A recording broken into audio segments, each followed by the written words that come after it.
J'avais fait des photos de lui. Voilà, voilà. Donc, je recommence mon partage d'écran. Hein, voilà,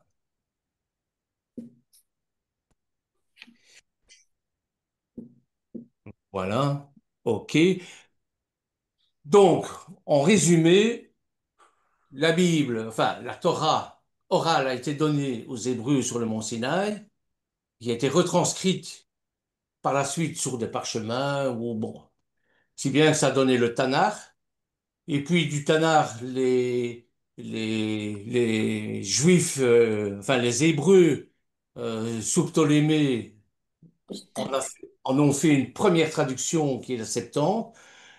Et puis en Occident, bon, ben, la prédominance était le latin. Donc ils ont traduit avec Jérôme de Stridon, ils ont traduit la Bible en latin, ce qui a donné la Vulgate, bien sûr. Les orthodoxes ont gardé la Bible de la Septante, donc les livres de la Septante, et nous étions arrivés à la Réforme avec Luther, Gutenberg avec son imprimerie. Et là, presque tous les pays ont pu avoir une traduction de la Bible. Alors, la première chose à faire, c'est enfin, la première chose qu'on m'a demandé, c'est comment lire la Bible et par où commencer. Parce que quand on débute dans la foi, ben, il est souvent difficile d'aborder la lecture de cette bibliothèque, parce qu'il y a quand même 66 ouvrages.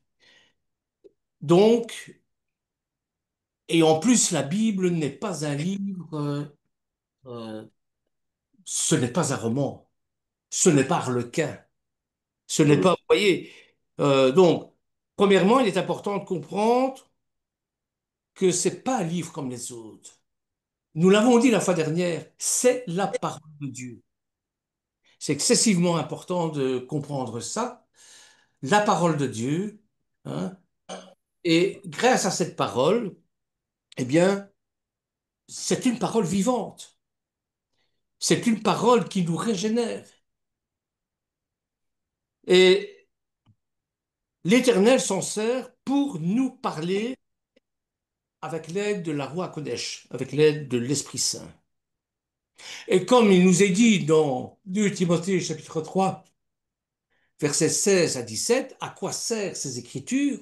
Eh bien, toute écriture est inspirée de Dieu, puisque c'est sa parole, utile pour enseigner, pour convaincre, pour corriger, pour instruire dans la justice, afin que l'homme de Dieu soit formé et équipé pour toute œuvre bonne. L'écriture, c'est la parole de Dieu. Et finalement, ces versets nous disent qu'elle nous a été donnée pour nous faire grandir dans la connaissance de Dieu. Lorsque nous prions, le Notre Père, ne fût-ce que le Notre Père, il nous est dit, donne-nous notre pain de ce jour, notre pain quotidien. En Matthieu chapitre 6, verset 11. Mais bien sûr, parle pas, on parle bien sûr de la nourriture physique, mais aussi de cette nourriture spirituelle. Parce que la parole de Dieu est une nourriture spirituelle. Et pourquoi? Parce que l'Éternel, c'est un être spirituel. Tout comme nous avons besoin de manger chaque jour afin de préserver notre santé physique, par la prière du Notre Père, Yeshua induit que nous avons besoin de nourrir quotidiennement notre être spirituel, afin qu'il ne se dessèche, c'est difficile à dire ça, afin qu'il ne se dessèche ni ne meure, bien sûr. En outre, de l'ancienne alliance à la nouvelle alliance, toute la Bible pointe et ne parle que du Mashiach, de Yeshua, de cette promesse de nous sauver des griffes de Satan et de la malédiction du péché. Et l'ancienne alliance est un peu un état des lieux avant la venue de notre Sauveur. C'est en quelque sorte la matrice d'où va sortir le Mashiach. Il nous montre à quel point la nature de l'homme est mauvaise et que des nombreux sacrifices dans le Mishkan et dans le Beth Amikdash ne suffisent pas à apaiser la colère de Dieu envers sa créature à cause justement de ce péché qui nous conduit à la mort. Et la nouvelle alliance apporte quant à lui la solution. La solution, c'est Yeshua. Yeshua HaMashiach. Jésus-Christ porte à la croix les péchés passés, présents et à venir de toute l'humanité. C'est par lui qu'on peut retourner au Père. D'ailleurs, il le dira lui-même, nul autre vers au Père que à travers moi, que par moi, car je suis le chemin, la vérité et la vie.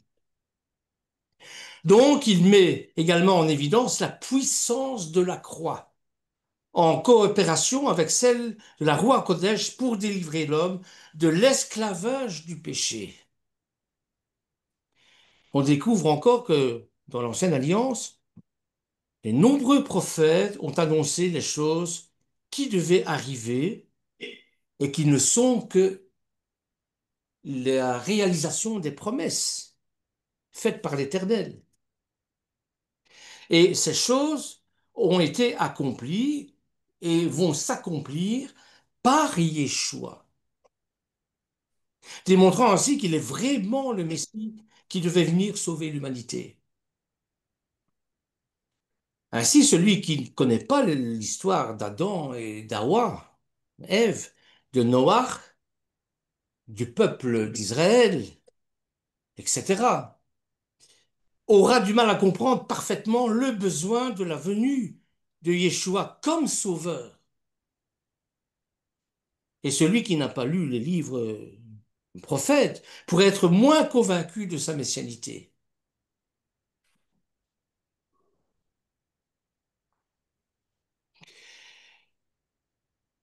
La Bible, c'est un livre à méditer. Lire la Bible comme un simple livre n'est pas suffisant. D'ailleurs, si c'est le cas, je vous conseille de la fermer et d'aller chercher un autre bouquin plus récent. Non, la Bible n'est pas quelque chose, n'est pas un livre qu'on peut lire comme ça, parce que ça ne fait pas grandir. La Bible nous permet de grandir dans la foi. Nous devons la méditer jusqu'à ce qu'elle transforme notre pensée, notre façon de vivre par la force de la Roua HaKodesh. Marcher selon l'esprit. Voyez. D'ailleurs, il nous mettez en pratique la parole et ne vous bornez pas à écouter, en vous trompant vous-même par de faux raisonnements, car si quelqu'un écoute la parole et ne la met pas en pratique, il est semblable à un homme qui regarde dans un miroir son visage naturel et qui, après s'être regardé, s'en va et oublie aussitôt qui il était ou quelle était son apparence. Mais celui qui aura plongé le regard dans la loi parfaite, la loi de la liberté, et qui aura persévéré, n'étant pas un auditeur oublieux, mais se mettant à l'œuvre, celui-là sera heureux dans son activité. Et c'est dans Jacques, chapitre 1, versets 22 à 25. Alors, comment choisir sa Bible? Comment choisir la version de la Bible qui nous concerne? Comme je vous l'ai dit, il existe de nombreuses traductions de la Bible. Vous savez que rien que pendant le XXe et XXIe siècle, pas moins d'une cinquantaine de versions nouvelles ou revisés ont été publiés en français.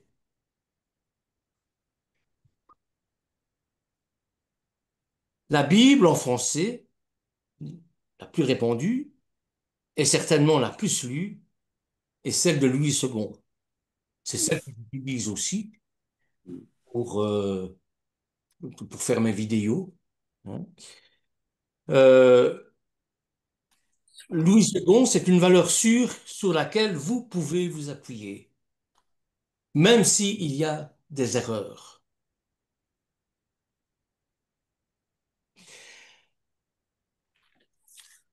Pour choisir une traduction qui vous correspond, l'idéal est certainement d'en comparer plusieurs à la lecture. Pour qu'une Bible parle à votre cœur, parce que la Bible, ça nous parle, il faut d'abord qu'elle parle à notre tête. Il faut d'abord que nous comprenions les phrases. Certaines utilisent par exemple un langage simple, un langage de tous les jours,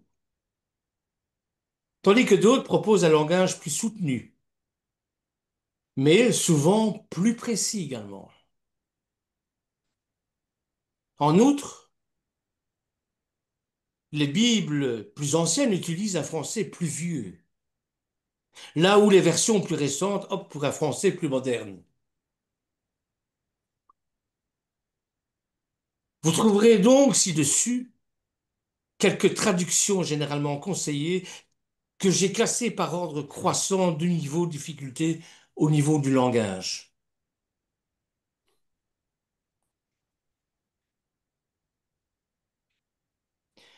Vous avez, évidemment, cette liste, c'est moi qui l'ai faite, elle n'est pas exhaustive, hein. Bon, vous pouvez faire par vous-même votre liste.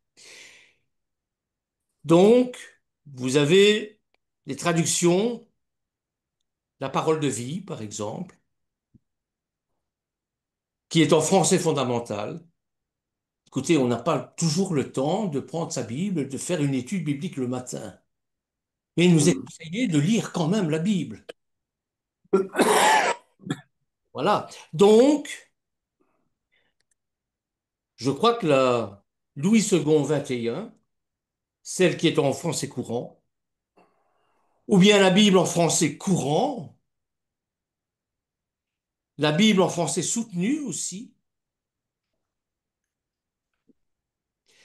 et ces traductions utilisent plus de vocabulaire et un certain nombre de mots assez compliqués. Vous avez la Nouvelle Bible Louis II aussi.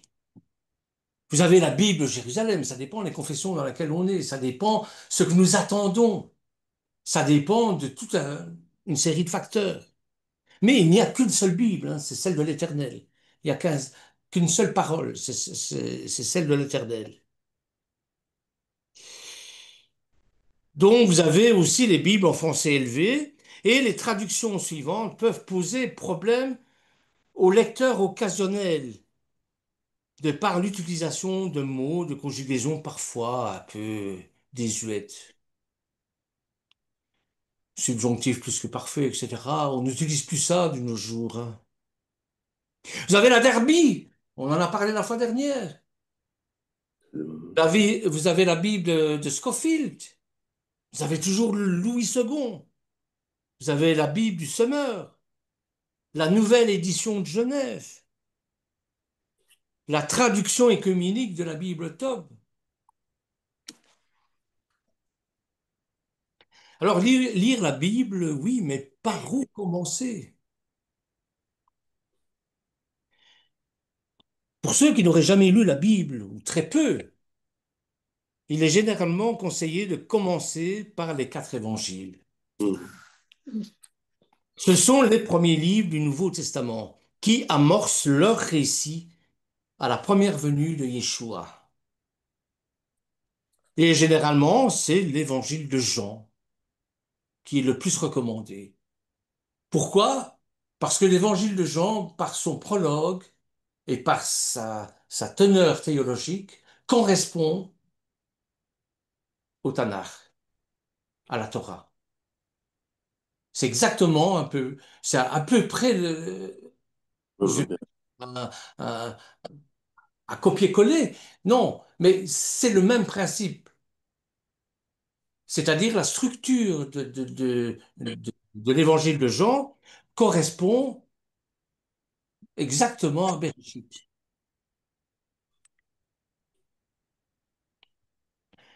Donc, on a vu qu'il était important de lire toute la Bible. Et s'il n'y en avait qu'un seul à parcourir, ou plutôt un évangile par lequel commencer, eh bien, moi, je conseillerais l'évangile de Jean. C'est pas pour ça que celui qui a commencé par Marc ou bien par Luc, hein, est discrédité, hein, pas loin, non, pas du tout. C'est ma méthode à moi, ma façon à moi, hein. Si on me demande un conseil, c'est celui-là que je donnerai. À suivre, à ne pas suivre, hein. Ça, c'est chaque personne est libre, hein. Donc cet évangile est d'ailleurs souvent distribué lors de campagnes évangélisation. Je ne sais pas si vous connaissez le mouvement Gédéon. Gédéon qui distribue des Bibles partout, hein.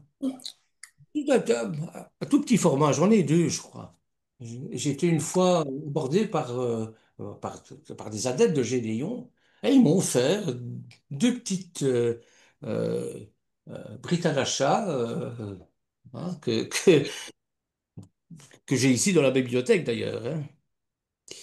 Donc, il résume parfaitement l'œuvre de Yeshua et énonce implicitement la divinité de Yeshua. Et ça, c'est très important.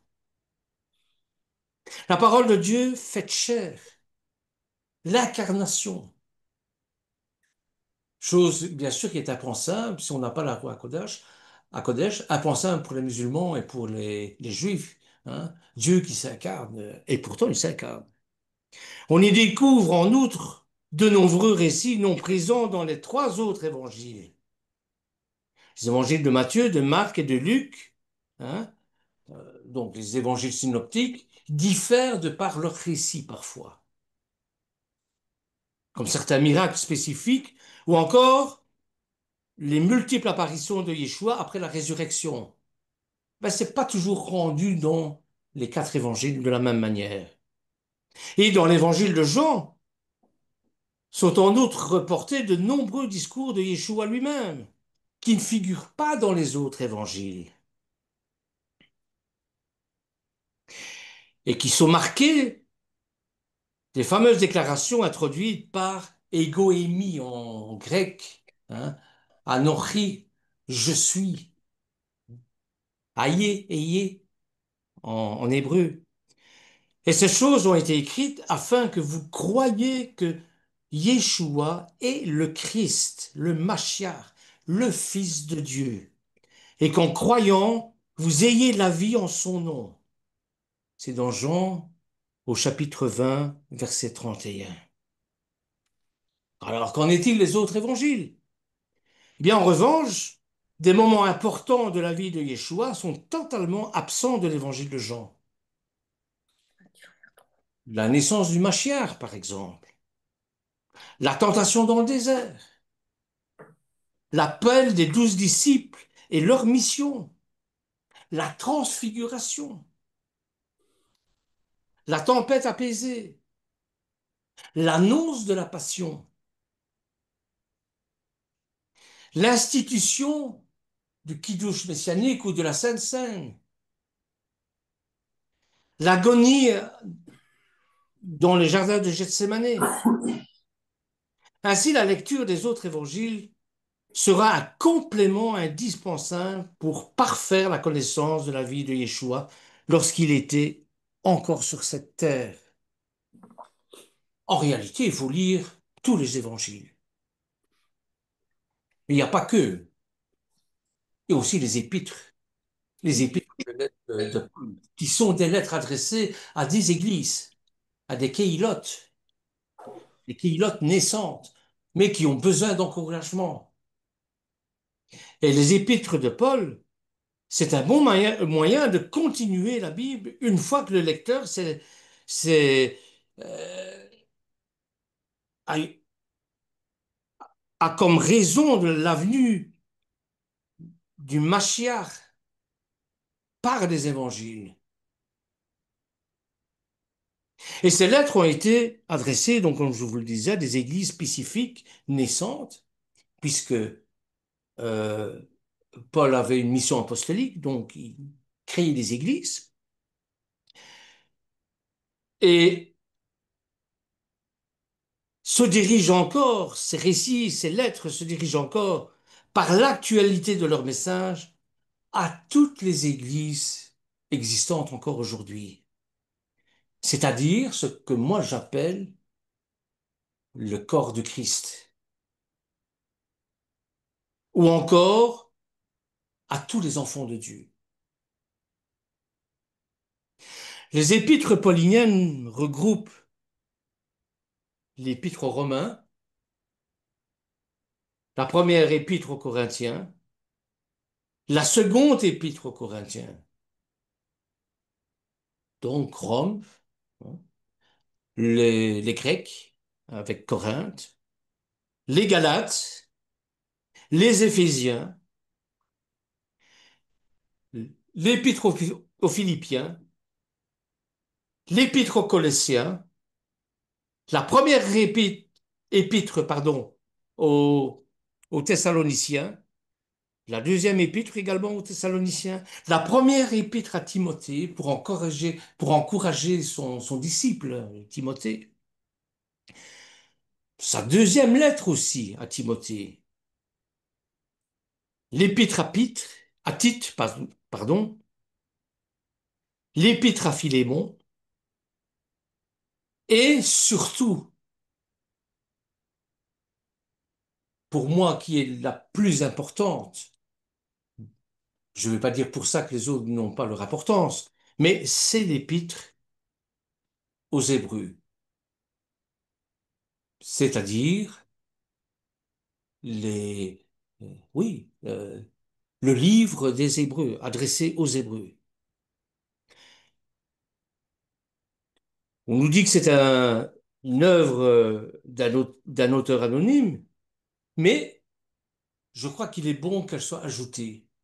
Et on reconnaît dans cet épître un peu la pensée paulinienne.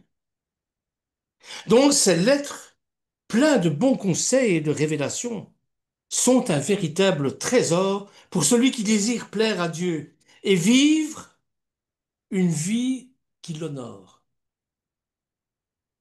Si vous vivez comment vivre sa foi, comment vivre en enfant de Dieu, ben, lisez les épîtres, lisez les évangiles et puis lisez les épîtres. Et c'est dans ces écrits, les écrits de Paul, que nous pouvons découvrir notre véritable identité spirituelle en Yeshua. Les écrits de Pierre et les écrits de Jacques également, bien sûr. Alors, lire la Bible, d'accord, ok, mais dans quel ordre? Mais il existe plusieurs façons de lire la Bible. Il y a plusieurs manières d'aborder la parole de Dieu. Il y a la manière aléatoire. Notre frère à Shabbat nous disait que lui, il ouvrait sa Bible n'importe où et il se laissait guider par l'Esprit Saint. C'est une manière. D'aucuns vont aimer ouvrir la Bible de façon aléatoire. Comme je vous le disais, on ouvre la Bible n'importe où. Certainement que pour un jeune lecteur, quand je dis jeune lecteur, c'est spirituellement, bien sûr, hein. Il y aura toujours une révélation, une parole qui sera parlée à son cœur.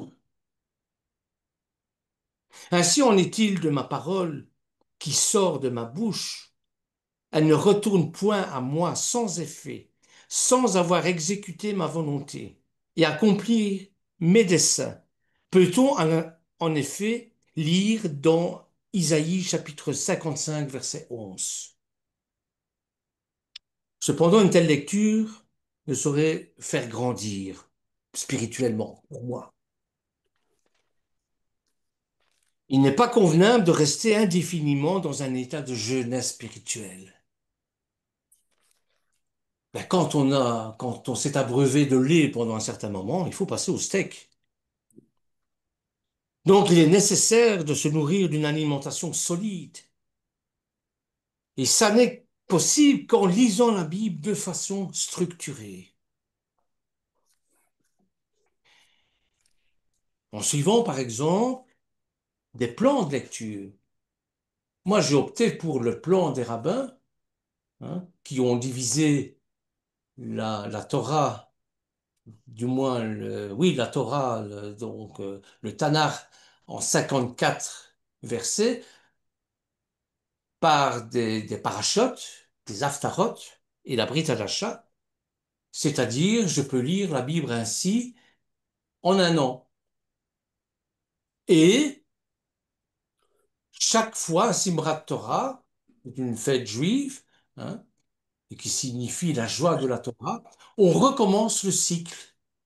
Et je vous assure que ça fait je ne sais pas combien d'années je suis ce cycle-là. Eh bien, chaque année à Bereshit, je découvre de nouvelles choses, sans arrêt. Et puis, vous avez, bien sûr, des haftarot, c'est-à-dire ce que les prophètes euh, euh, disent à propos des promesses faites dans la Torah.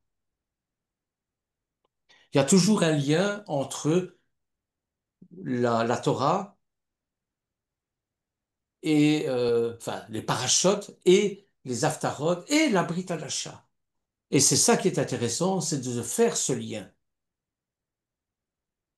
Alors que ce soit sur Internet ou dans les livres, il existe de nombreux plans de lecture pour la Bible. Moi, j'ai choisi celui-là, mais il y en a d'autres, certainement. Et certains vous aideront à lire la Bible en un an, comme je fais, ou en 2 ans, ou même 3 ans, du premier au 66e livre. D'autres plans de lecture vous mèneront à parcourir dans un ordre différent, mais en s'attachant à un thème particulier. Vous voyez? D'autres encore vont proposer une lecture par ordre chronologique des déroulements des événements, comme par exemple le livre de Job. Le livre de Job qui est lu en parallèle avec celui de Bereshit, de la Genèse. Ou bien par ordre des livres. Si vous avez l'habitude de la lecture, lire la Bible de son début à la fin n'est pas une mauvaise chose, hein. Si vous n'avez pas de plan de lecture spécifique, eh bien pourquoi pas? J'ai des amis qui lisent la Bible, commencent par Bereshit, jusqu'à la fin. Vous voyez? Les Caraïbes, par exemple, le font comme ça. Mais par, par facilité, par commodité, évidemment, on structure les chapitres, hein. Et bon, on les classe par section, comme on fait pour les parachutes, hein, c'est pareil. Mais en principe, hein, ils nous disent que la Torah doit se lire d'une traite, en commençant par Bereshit jusque la fin. Ça peut en outre permettre d'avoir rapidement une première vision globale du livre saint. Et en effet, à une vitesse de lecture normale, il faut à peu près 38 heures selon les estimations pour lire l'Ancienne Alliance et 12 heures pour la Nouvelle Alliance, soit une cinquantaine d'heures au total pour lire la Bible en son entier. Bon, ça c'est très bien, mais dans la pratique, comment on fait dans la pratique? Eh bien, une fois que le plan de lecture choisi et votre Bible en main, eh bien, il est temps de se lancer, il est temps d'ouvrir cette Bible. Alors, je me suis permis de faire très modestement quelques recommandations qui seront, j'espère, utiles aussi bien aux plus jeunes qu'aux plus anciens dans la foi. D'abord, pour lire la Bible, ça ne se lit pas n'importe où. Moi, je suis incapable de lire ma Bible dans le métro ou dans le train où il y a du bruit. Bon, moi, c'est impossible pour moi. Trouvez un endroit, un moment calme pour votre lecture et votre méditation. Parce que je vous l'ai dit au début, la Bible ne se lit pas comme un roman. Il faut la méditer, il faut l'ingurgiter, il faut la digérer. Alors, préférez une Bible papier, on éteint son smartphone, ainsi que tout appareil susceptible de détourner l'attention. On prie la Roua Kodesh, parce que c'est lui qui nous enseigne, comme dans 2 Timothée, comme dans 2 Timothée, ce qui nous est dit dans 2 Timothée. Et je vous assure que l'Esprit Saint va vous ouvrir votre cœur et votre cerveau à ce que vous devez comprendre, pas autre chose. C'est-à-dire qu'on n'est pas tous égaux devant la lecture, tout est fait en fonction de notre évolution spirituelle. Certains vont comprendre certains passages des Écritures que moi je ne pourrais pas comprendre, et d'autres ne comprendront pas ce que moi j'ai compris. C'est ainsi. Donc, dans Jean chapitre 16, verset 13, il nous dit ceci. Quand le consolateur sera venu, l'Esprit de vérité, il vous conduira dans toute la vérité, car il ne parlera pas de lui-même, mais il dira tout ce qu'il aura entendu. Il vous annoncera les choses à venir. Ça veut dire que n'évitez pas les passages qui vous semblent difficiles, mais relisez-les jusqu'à la compréhension. Ce sera peut-être pas tout à l'heure, ce sera peut-être pas demain, ce sera peut-être dans 5 ans, et c'est pour ça qu'il faut tout le temps revenir sur la lecture de la Torah. Mais au moment, c'est comme un fruit qui est mûr, qui tombe de l'arbre, au moment où vous serez mûr, eh bien à ce moment-là, votre esprit va se, se libérer pour pouvoir comprendre les Écritures, afin de les mettre en pratique, bien sûr. Pas d'une manière à la grecque, c'est-à-dire les Grecs, l'intelligence grecque, c'est la somme des livres que vous pouvez ingurgiter et que vous pouvez rendre. Ça, c'est. Mais le da'at en hébreu, l'intelligence en hébreu, c'est la relation que vous avez avec le Père, c'est la relation que vous avez avec Adonai. Et c'est ça toute la différence. C'est qu'au fur et à mesure que vous avancez dans la foi, eh bien, évidemment, votre foi va être de plus en plus ancrée, vous allez comprendre les choses de plus en plus.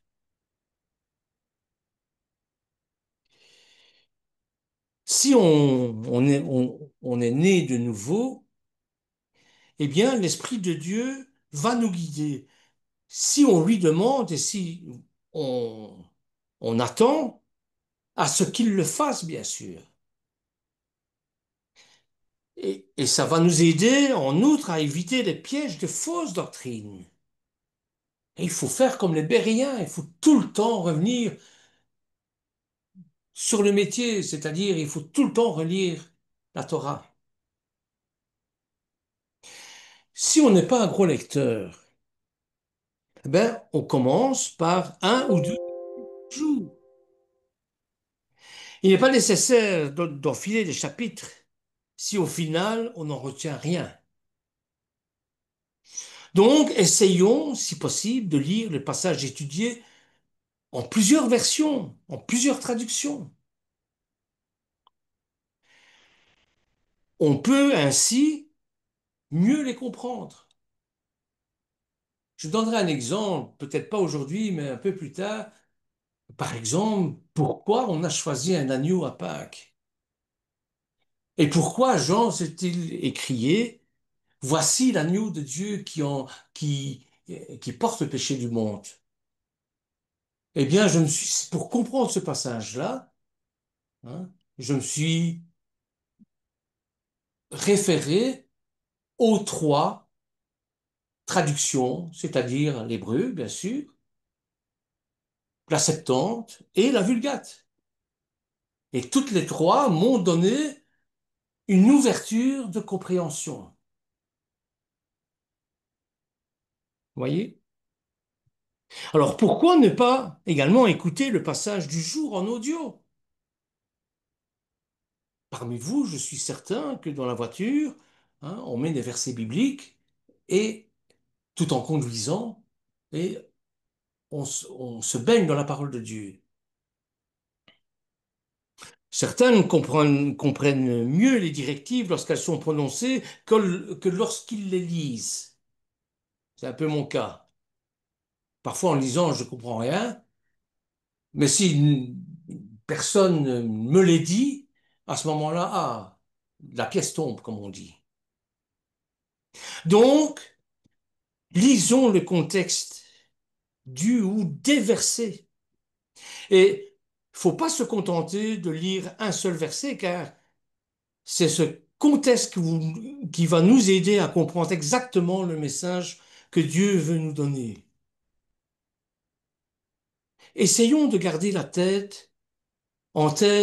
essayons de garder en tête les contextes culturels.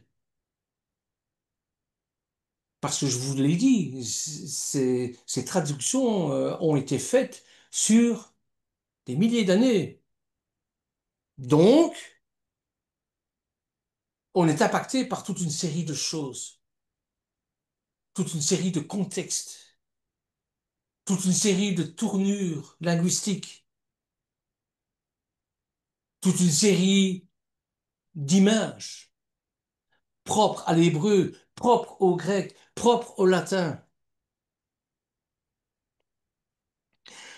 La Bible a été écrite il y a plus de 1200, il y a plus de 1200 ans, 2000 ans.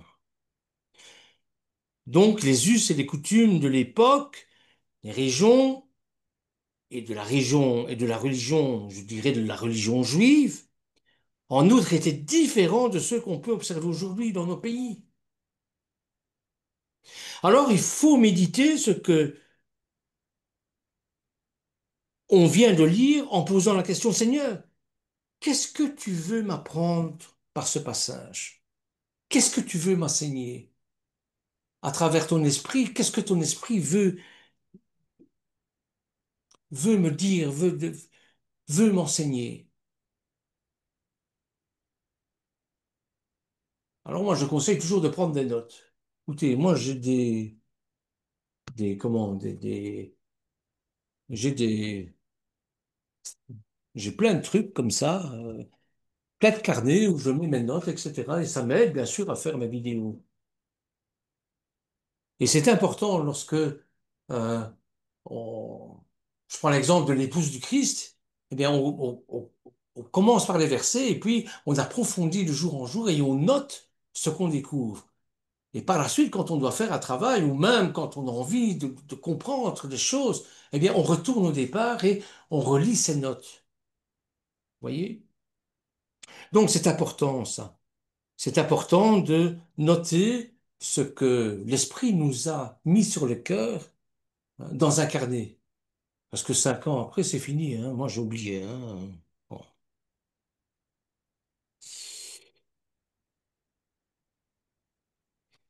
voilà. Alors, on va passer maintenant.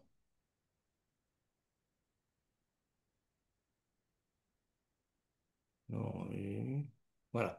On va passer maintenant à quelques exemples. Je ne sais pas quelle heure il est. Je regarde. 9 heures. Oh, ben, ce sera pour une prochaine fois.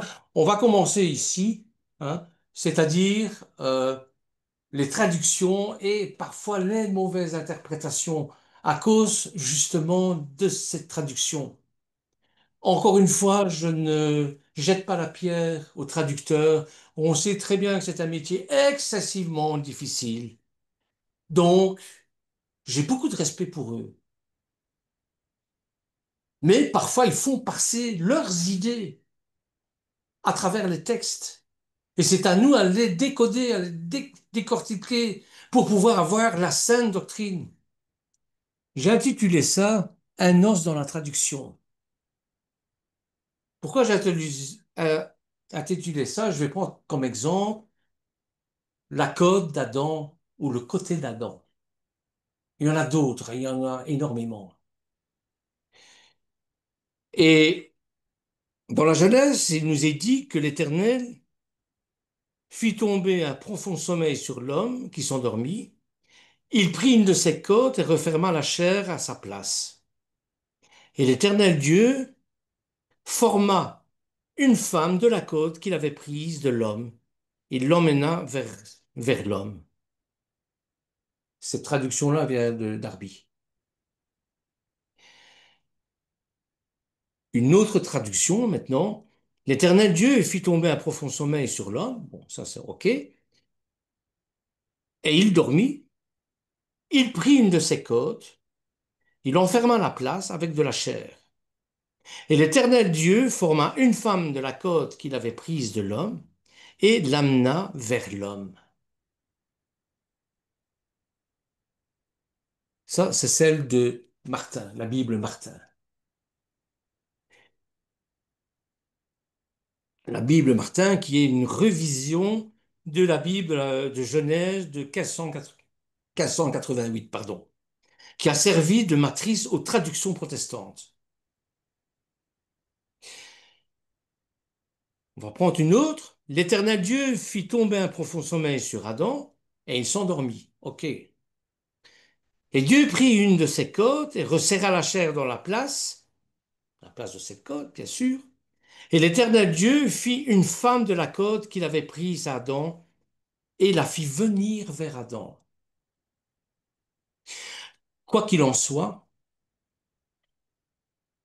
c'est toujours bien la côte qui est mentionnée. Et de fait, une rapide exploration des principes de traduction française de la Bible ensemble semble indiquer que la côte est relativement consensuelle. Presque tous les traducteurs le traduisent par côte. Donc, on se dit, puisque tous les traducteurs sont d'accord pour traduire la côte, eh bien, adoptons cette traduction-là. C'est ce mot que l'on trouve dans la Bible du rabbinat aussi,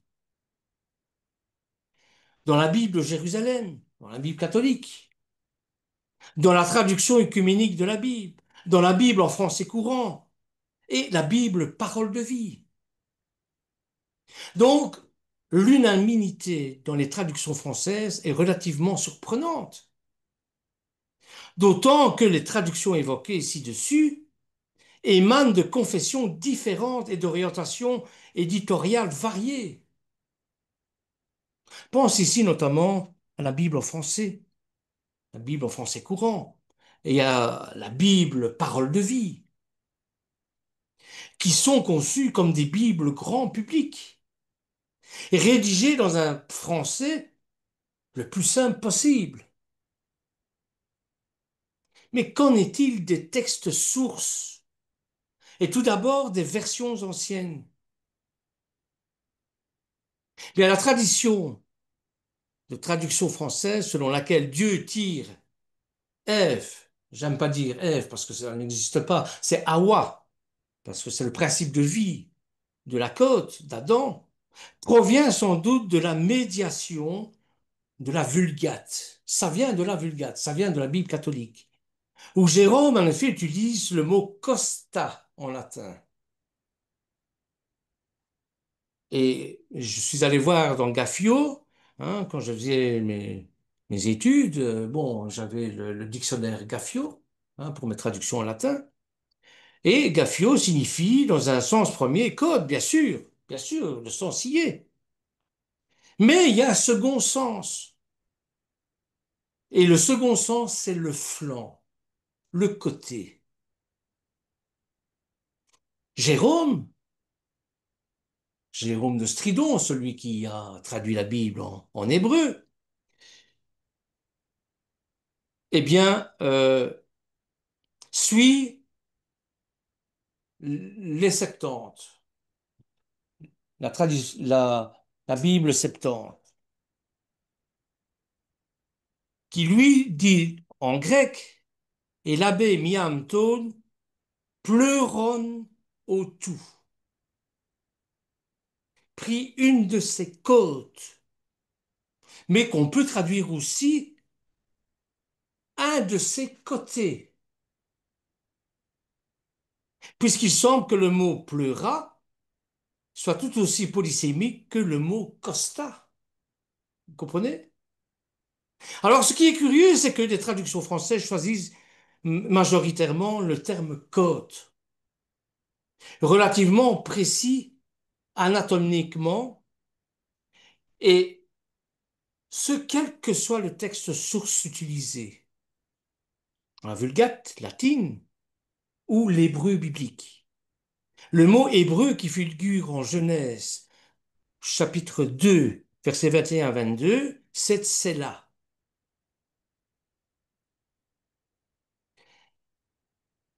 Tsela qui veut dire, d'un côté, la côte, mais surtout le côté. Je suis désolé, mais il faut faire preuve un peu de logique, hein. Euh, la Bible n'est pas un conte d'histoire, n'est pas un conte pour enfants, hein. C'est pas une élucubration, hein, où on voit qu'on prend, que l'Éternel charcute ou avec son doigt, son scalpel théologique, ouvre le côté pour en sortir une corde pour former la femme. Ça me semble un peu tiré par les cheveux. Alors, qu'est-ce que ça veut dire ce mot tsela ou tselo en hébreu? On a traduit par côté, oui, mais c'est une côte au sens anatomique du terme. Sinon quoi? Le côté de l'homme. Aurions-nous perdu le référent originel précis qu'entendait désigner indubitablement le rédacteur de la Genèse? Vous voyez, ces difficultés linguistiques tiennent en bonne part au fait que la Bible hébraïque est rédigée dans une langue dont elle est quasiment l'unique témoignage. Le corpus de l'hébreu biblique est par définition réduit au corpus biblique. Et il n'existe pas de dictionnaire contemporain des rédacteurs de la Bible, ce qui fait écrire à Augustin Calmet, hein, auteur d'un vaste commentaire littéral de la Bible, l'ignorance de la langue des Hébreux est l'un des plus grands obstacles de la parfaite intelligence de l'écriture. Et c'est pour ça que lorsque vous avez un mot en hébreu, il faut aller voir dans la Bible quand il a été écrit pour la première fois.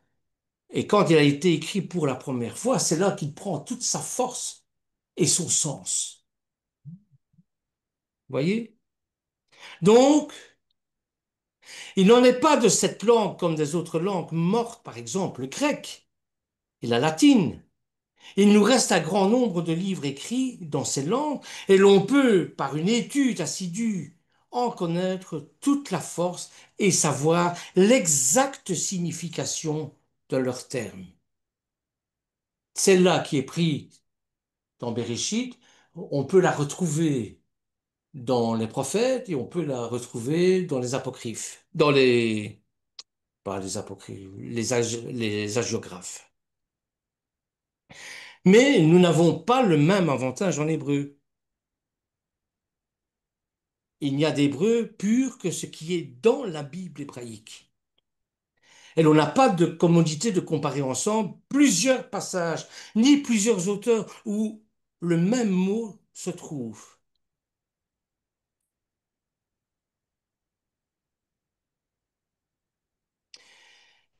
Donc, pour moi, quand je traduis ce verset, eh bien, je ne comprends pas. Il prime de sa côte, non, mais il va créer le principe de vie issu d'Adam, c'est-à-dire le principe adamique également. Mais ça, c'est encore toute une autre une autre étude. C'est pas Monsieur Adam, hein, Monsieur Adam n'existe pas. Hein. C'est un principe, c'est comment, une- un niveau, je vais dire, spirituel. Il va prendre ce principe d'Adam, et dans ce principe d'Adam, il va prendre le principe de vie, qui va se situer, qui va donner à l'homme et à la femme, Ish et Isha, hein, qui vont se trouver côte à côte, et non pas tirés d'une côte anatomique. Vous comprenez ce que je veux dire? C'est dans ce sens-là. Donc, voici déjà, c'est pour ça que j'ai intitulé ça Un os dans la traduction. La fois prochaine, je vous parlerai, bien sûr, parce qu'il y a plusieurs, je vais dire, écueils, il y a plusieurs pierres d'achoppement concernant les traductions et concernant les, les, la compréhension, les contresens, même dans la Bible du rabbinat, la traduction du rabbinat. Bon, c'est pour vous dire que c'est excessivement difficile et que sans le concours de l'Esprit Saint, ben, on ne peut pas approcher les Écritures. Je vous le disais la fois dernière, j'ai un de mes amis qui disait que le premier sacrifice, c'était lorsque l'Éternel a donné les vêtements de peau après la chute, donc après le péché. L'Éternel a confectionné des habits de peau à Adam et Ève. Et c'était le premier sacrifice d'animaux, hein, préfigurant celui d'Itsaac et préfigurant celui de Yeshua. Écoutez, moi j'ai relu Bereshit chapitre 3 de fond en comble, je n'ai pas lu ça, nulle part. Alors ces habits de peau, c'est quoi? Mais ça, c'est encore un autre écueil. La peau en hébreu se dit or, mais la lumière se dit or aussi. Et ça s'écrit pas tout à fait de la même manière. Il y a une lettre qui change. Il y a un glissement de linguistique. C'est-à-dire, l'or, la lumière, ça s'écrit l'Aleph, le Vaf et le Resh, hein, tandis que la peau, ça s'écrit l'Aïn, le Vaf, le Resh. Avant, nous étions la gloire de Dieu par cette lumière. Nous étions baignés de cette lumière. Mais avec la faute, nous avons perdu cette gloire. Et bien maintenant, il va falloir le rechercher, la rechercher, cette gloire. Et c'est le haïn de or qui veut dire la peau. Voilà par exemple. Hein. Bon. Voilà, frères et sœurs, aujourd'hui, je m'arrête là. La fois prochaine, si vous le voulez, on continuera à voir des quelques écueils comme ça, les pierres d'achoppement, de compréhension, hein, qui nous mènent parfois à des dérives et bon, euh, à des contresens, à une mauvaise compréhension. Alors, il faut faire comme les Bériens, il faut constamment revenir sur la parole de Dieu. Soyez bénis, en tout cas. Merci de m'avoir écouté. J'espère que j'ai pas été trop long.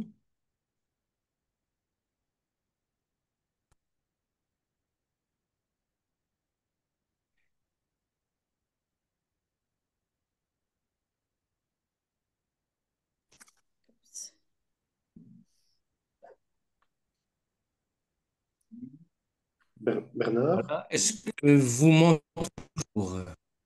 Bernard, petite question. Voilà, voilà. Bernard, petite Oui, question. Attends, c'est ouais, le son.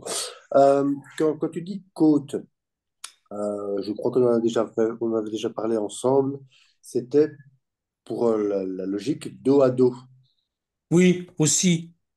Côte à côte, dos à dos. Quand on voit le mécanisme de la colonne vertébrale qui s'emboîte parfaitement dos à dos. C'est ça. C'est ça.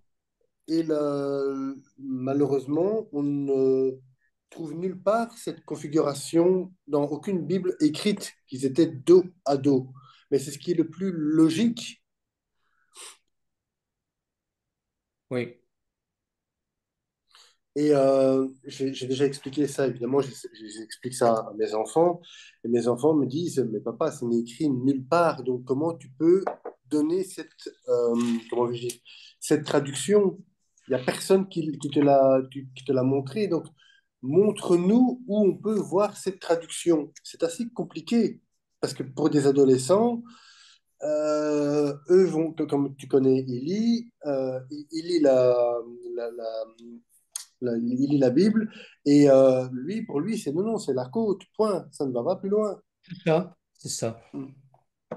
c'est ça. C'est pour ça qu'il faut les inviter, pour moi, à, à faire de l'hébreu, à faire du latin, à faire du grec, Mhm. pour qu'on puisse cerner au maximum le sens du mot tsela en hébreu, du mot pleura en grec. Et donc, euh, L'étude de l'étymologie du mot et de sa première racine, comme tu voilà, l'expliquais tout à l'heure, prend tout son sens. Je veux bien, mais c'est assez complexe avec des ados, vois-tu? c'est vrai, c'est vrai, c'est assez difficile pour les ados. Et comme je le disais, on n'est pas tous versés dans l'hébreu, dans le grec, dans le latin. Donc, bon, il faut faire confiance au traducteur, bien sûr.